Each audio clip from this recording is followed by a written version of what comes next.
One mechanic that a lot of RPGs employ is what's called a critical attack. What this essentially is that every turn or every time you attack, there is a small percent chance that your weapon can deal double damage.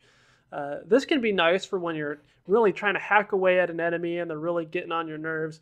You might get lucky and deal double damage, and that feels great. So to add that to our game, what we're going to do is open our sword script.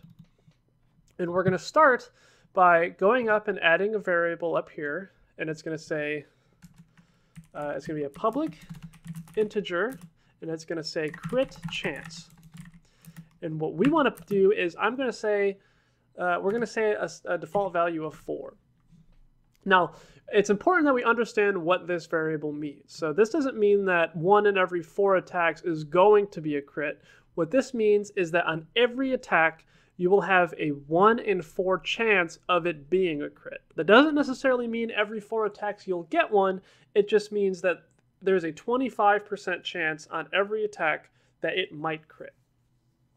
So what we're going to do here is say, we're going to add a if conditional, and we're going to say if random.range from, this is important too.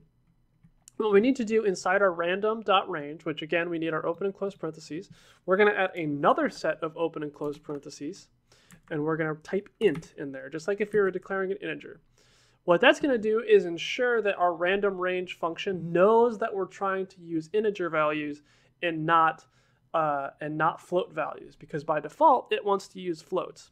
And while floats are nice for precision, a random range using ints will only give us a value of 0, 1, 2, or 3, whereas a random value of floats will give us any 0, 1, 2, or 3, and any decimal value between those, which there are a lot of decimal values.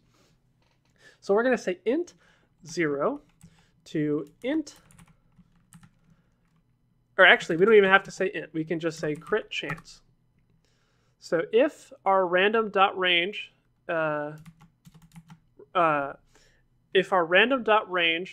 will return an integer. If that is equal to, let's say 1, then we want to take damage and multiply it by 2. So what we'll actually do here, and this is kind of important because this is a bit of a process to figure this stuff out, and I think maybe it's important to show you guys, the thought process and how you plan out something like this.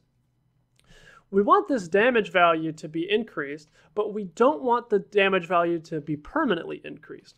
If we just say damage times equals, or we say damage equals damage times 2, we will get the desired effect, but the damage will permanently be equal to 40, which is not what we want. What we want is our damage to only be multiplied for this one attack. So what we're going to say is integer my damage is equal to damage.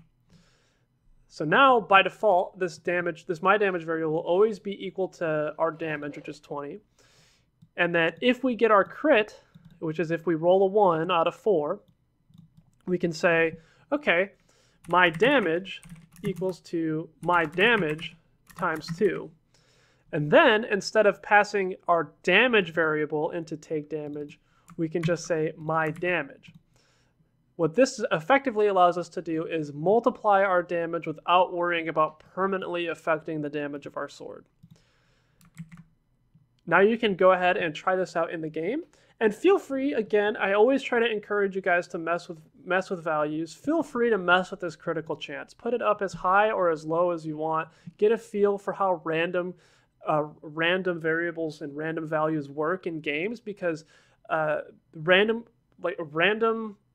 in a game can be a great addition in design, but if it's too random, it can kind of hurt your game. So it's important to experiment with randomness and find a sweet spot that you feel like is good and you feel like is a fair amount of, like a fair chance to deal critical damage.